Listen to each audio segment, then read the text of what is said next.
Rendahnya capaian vaksinasi di Ogan Komering Ulu Selatan, pemerintah daerah bersama polisi melakukan jemput bola vaksinasi ke sekolah. Salah satunya di SMP Negeri 02 Muara II di Desa Pendagan. Ratusan siswa menjadi sasaran vaksinasi. Vaksinasi di sekolah itu dipusatkan di ruang laboratorium yang diinisiasi Polres Oku Selatan dan guru. Di sekolah ini sasaran vaksinasi sebanyak 238 siswa dengan harapan dapat menggelar pembelajaran tatap muka pada semester mendatang. Dua siswa ini ada 238 siswa. Untuk sasaran vaksinasinya itu mana?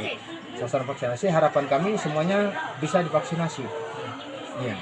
Jadi vaksinasi ini harus ada persetujuan orang tua atau gimana? Ya harus ada persetujuan orang tua. Bahkan syarat yang dari Puskesmas itu kami fotokopi lagi, kami serahkan satu persatu.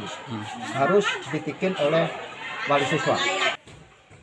Di Oku Selatan, capaian vaksinasi masih sangat rendah, di bawah 25% dari jumlah sasaran 313.000 yang tersebar di 19 kecamatan.